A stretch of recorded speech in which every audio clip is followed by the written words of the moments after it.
Bueno, nuevamente bienvenidos, buenas tardes, noches o mañanas, dependiendo de cuándo nos estén escuchando. Hoy estamos acá en este nuevo episodio del podcast, nuevamente con Gonzalo. ¿Cómo andás, Gonza? Bien, bien, ¿y vos? Bien, todo bárbaro. No me presenté, pero por las dudas, si todavía no me reconocen la voz, soy Héctor Cotelo. Y hoy estamos también con una invitada estrella, Camila Palomeque. ¿Cómo andás, Cami? Buenas, buenas, ¿cómo les va?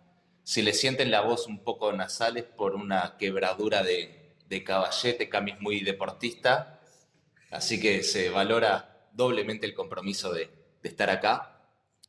Y bueno, teníamos que cabecear un centro que quedó levantado desde el capítulo anterior, que Gonzalo, vos nos hablabas un poco de cómo la inteligencia artificial, el machine learning y bueno, los temas que solemos hablar podrían servir para otorgar o no un préstamo a una persona. Bueno, sí, ni que hablar que ese es el caso en el que estábamos hablando, pero no es el único caso en el que ha salido y evidentemente esto puede tener problemas de qué tipo de información estás usando al momento de tomar esta decisión y qué tipo de sesgo, qué tipo de...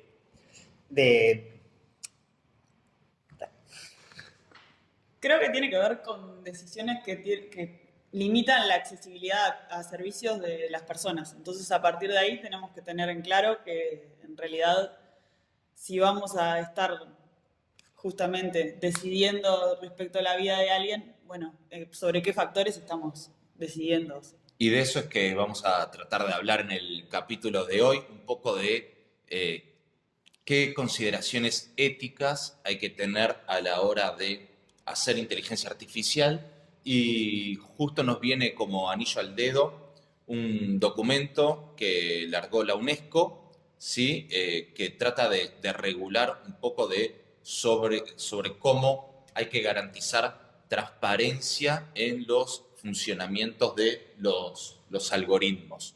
Entonces, bueno, seguro que ustedes tienen pila de anécdotas o han leído cosas donde los algoritmos de inteligencia artificial han tenido algún sesgo o algún comportamiento quizás no tan ético. Sí, bueno, un caso importante o quizás que siempre sale en estos tipos de conversaciones es el algoritmo que decidía la probabilidad de reincidencia que podían tener los convictos en las cárceles de Estados Unidos. Entonces, justamente, ya ahora no era una cosa social de si accedo a un préstamo o no, era si justamente recupero la libertad y me puedo reincorporar a la sociedad o si sigo preso. Entonces, ahí había que tener cuidado y bueno, esos algoritmos se demostró que tenían un cierto vías repercutiendo la información histórica de raza, de género, también de los barrios en los que vivía, que bueno, entonces no necesariamente está jugando a la persona como tal, sino también a la historia. Mencionaste al pasar la palabra vías y quedó ahí. No sé si Gonzalo querés hacer un poco de marco teórico alrededor de... Bueno, el bias o bias en realidad se traduce como sesgo y es eso mismo, ¿no? ¿Qué sesgo va a tener nuestro algoritmo? Muchas veces hay algoritmos que tienen determinados sesgos propios del algoritmo y hay veces que si nuestros datos tienen determinados sesgos, vamos a tener el problema de que ese sesgo va a ser el que va a aprender el algoritmo. En el caso que mencionaba Camila, es un riesgo de reincidencia. Y este riesgo de reincidencia, el problema es que se basa en cuáles son los datos históricos, o sea, en qué casos determinadas personas decidían si alguien iba a salir o si alguien iba a reincidir y por ende había que darle la pasarlo capaz que a condicional. prisión o se le podía dar libertad condicional, se le podía mandar a algún sistema de rehabilitación, ¿no? El problema con esto es que al basarlo en esos datos históricos sin hacer una curación de estos sesgos que pueden estar muchas veces por temas de racismo, por temas locales, incluso capaz que si venís de determinado barrio o de repente puede pasar con temas etarios, por ejemplo, la idea de la juventud está perdida, entonces los adolescentes tienen como, ah, no, los adolescentes son un riesgo, son un problema. Entonces ahí capaz que en ese tipo de ideas eso iba a ir quedando en los datos y después cuando los algoritmos aprenden esos mismos sesgos. Entonces, si el algoritmo sabe que la persona es blanco-negra o cuál es la ascendencia de la persona, de repente nativo americano, afrodescendiente, etcétera, va a tomar determinados determinadas decisiones en base a eso, porque históricamente son las decisiones que se tomaron. Entonces, estos sesgos, este bias, que en este caso se ejemplifica de esa manera, van a estar obviamente en todo. Y es algo que hay que tener mucho cuidado cuando uno trabaja con estos datos. Sin duda, y para que terminar de redondear un poco el concepto y trayendo este caso emblemático que comentaba Cami, como que se intentan hacer que estos algoritmos o estos modelos sean justos, ¿no? El concepto de fairness. Y todos sabemos, creo que lo hemos hablado en algún capítulo anterior, sobre, bueno, cuando hacemos un algoritmo de estos que clasifican, que tratan de decir si sí o no ante determinada cosa, muchas veces le erran, ¿no? Los falsos positivos y los falsos negativos. Cuando estamos hablando de mandar a alguien a la cárcel, un falso positivo, estás mandando a la cárcel a alguien que es inocente, ¿no? Y un falso negativo, bueno, estás dejando potencialmente libre a alguien que no debería estarlo. Supongo yo, y bueno, creo que en los estados de derecho se prefiere dejar libre a alguien culpable que mandar preso a alguien inocente. Ponen caras, como es pocas no se ven, pero debería ser así, ¿no? Se supone. Y acá el tema del sesgo es claro cuando, por ejemplo, dividimos el dataset, ustedes hablaban entre blancos y negros, y vemos que a los negros le erra más que a los blancos. O, por ejemplo, no sé, otro caso donde se estudia mucho esto es cuando estás tratando de predecir el valor de una casa y sistemáticamente a las de un barrio les das por abajo del valor real, que como nosotros estamos entrenando con datos de entrenamiento sabemos el valor real. Entonces, ¿por qué siempre a las de determinado barrio le erra para abajo y a las de otro le erra para arriba? ¿O por qué siempre a los negros le erra para mandarlos presos y a los blancos le erra para dejarlos libres? Y ahí está como que el concepto bien metido de los vicios que agarran estos algoritmos. Y bueno, como que habría que de alguna forma tratar de auditar o estar arriba de estos algoritmos para ver cómo están trabajando y por qué están tomando esas decisiones, ¿no? Sí, yo creo que la idea que está por abajo de todo eso es justamente que si nosotros le dejamos la decisión a la tecnología creyendo que es completamente neutral, en realidad, y sin prestar atención a todo esto, estamos reproduciendo justamente las decisiones anteriores nuestras, porque los datos históricos que no tomó la tecnología tienen un sesgo. Entonces, es eso. Y un poco para ver grupos que tomaron cartas en el asunto, existe en Estados Unidos una organización que se llama Algorithmic Justice League, que apela a todos los nerds. Entonces nos encantaba nombrarlo, claramente. No podía faltar. Exacto.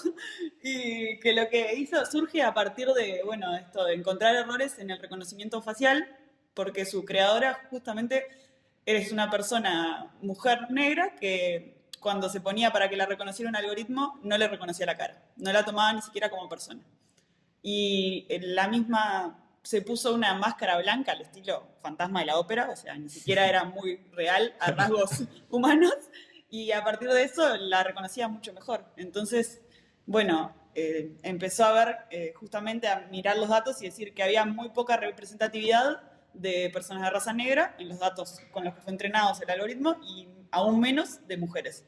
¿Sabes qué? Es súper interesante eso que decís, y yo había leído hace un tiempo un paper que hablaba de un problema similar, que era para detección de enfermedades de la piel, particularmente cáncer, y claro, el dataset, los datos de entrenamiento tenía un desbalanceo brutal en cuanto a gente blanca y gente de otras razas, entonces aprendía mucho más a detectar estas enfermedades bueno, en determinadas razas frente a otras, y hay que tener como que pilas de cuidado y muy en cuenta eso. Sí, retomando también el tema este de la seguridad, han habido múltiples casos, ¿no?, de utilizar lo que es el reconocimiento facial para detectar posibles criminales, gente buscada, etcétera. Y una de las cosas que pasa, por ejemplo, y que ha pasado en Estados Unidos, es que incluso gente que está en el Congreso, ¿no?, en el Senado en Estados Unidos, fue reconocida como posibles delincuentes, en este caso, también, ¿no?, nuevamente en caso de gente afrodescendiente, gente negra. Estarían chochos, ¿no? con el funcionamiento del algoritmo. Sí, es un tema muy complejo, muy para tener en cuenta, y capaz que vale la pena, Camila, vos que trabajaste mucho en el tema, que nos comentaras un poco de la interpretabilidad por arriba nomás, porque me parece que es un tema muy profundo que capaz que da para hablarlo en otro podcast, pero como para ver cómo podemos saber qué es lo que está sucediendo ahí. Bueno, como veníamos hablando, sí, o sea, lo primero importante es chequear los datos, o sea, conocer los sesgos que existen, pero igual a posteriori lo que podemos hacer para seguir creyendo en los modelos y justamente estar seguros, o por lo menos tener un chequeo de esto, de si es justo, de si tiene algún bias que reprodujo, es hacer mecanismos de interpretabilidad que tienen que ver con entender un poco, bueno, por qué toma las decisiones el modelo, o sea, qué variables fueron importantes, cómo está funcionando, en qué casos, para qué tipos de casos da ciertos resultados. Y bueno, eso ha ganado bastante impulso en el último tiempo.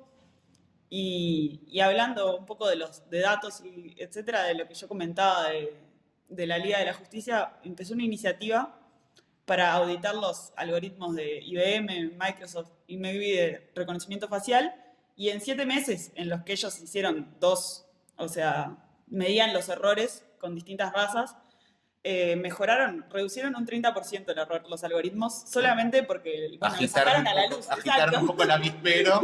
Sí, porque era hablar un poco del problema y en realidad es eso. El tema de la ética y el AI tiene que ver con tenerlo en cuenta. O sea, lo primero es realizar acciones. No es que siempre lo vamos a reproducir, sino, bueno. Yo creo que hablando de eso, lo importante es como que la transparencia de los algoritmos está muy vinculado también con, bueno, todo lo que son redes sociales y qué están haciendo con nuestros datos y demás. Quizás yo estoy gustoso de darles mis datos para que me hagan mejores recomendaciones y algo que me guste, pero siempre y cuando sepa y sea realmente transparente qué es lo que están haciendo con eso y cómo funcionan esos algoritmos. A mí eso me parece como que crucial.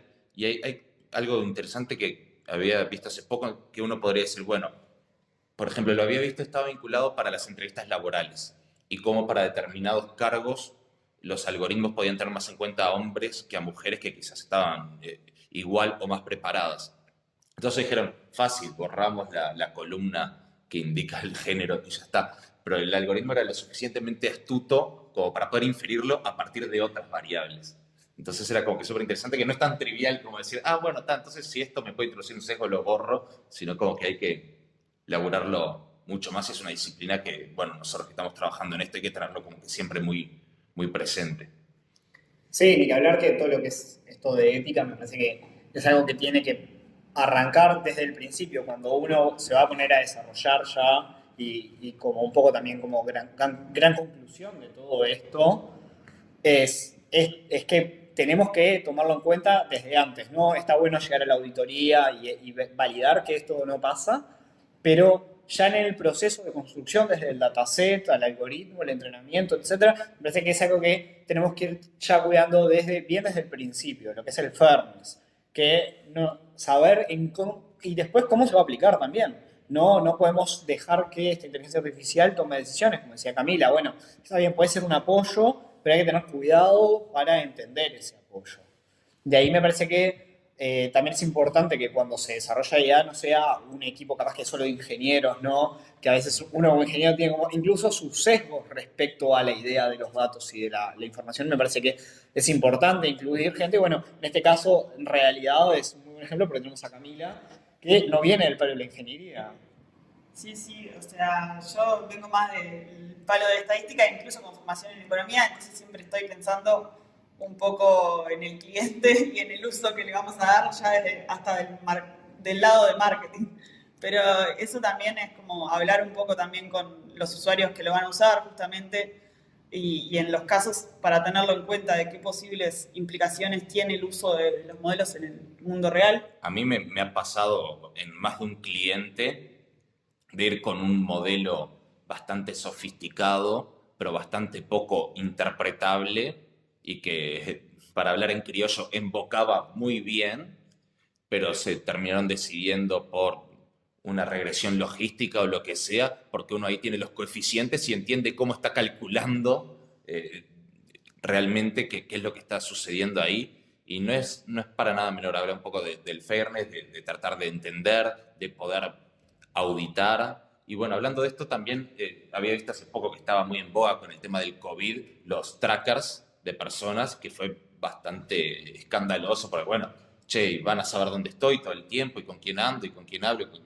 todas esas cuestiones. Y el MIT había tenido una iniciativa que era el tracker de trackers, entonces trataban de ver en qué andaba y bueno, se está moviendo mucho. Este año hubo mucha polvoreda con el tema Facebook, por ejemplo, que tuvo algunos temillas ahí con respecto a cómo utilizaba sus algoritmos y sus datos para el engagement con respecto a la red social. Y bueno, es un tema que realmente preocupa y que seguro que se está empezando a hablar cada vez más. Y de acá a futuro, todo lo que tenga que ver con inteligencia artificial, no sé qué opinan ustedes, pero para ir redondeando, para mí es el tema top como para tener en cuenta. Sí, sí, completamente de acuerdo que, bueno, a medida que se va justamente metiendo la inteligencia artificial en todos lados, ahí es que le ponemos un poco también de auditoría, o sea, le exigimos más cosas porque sabemos que está y porque es parte. Entonces, a quién hay que auditar es el problema, pero es lindo que se esté teniendo en cuenta y se esté hablando. Sí, ni que hablar, es para mí completamente de acuerdo en que es importante, ¿no?, que esta discusión tome lugar también para mostrar a la sociedad que con todas las cosas buenas que se pueden hacer, digamos, no hay que tenerle un miedo, sino que, bueno, saber cómo encararlo y cómo enfocarlo para que tenga mayor aceptación. Sí, hoy quizás nos enfocamos un poco en todas las cosas malas que pueden pasar con la inteligencia artificial y cómo combatirlas. Capaz que en el capítulo que viene podemos hablar un poco también de todas las cosas buenas, ¿no? Sí, pero bueno, vamos dejando por acá. Nos vemos la próxima. Nos vemos. Hasta luego.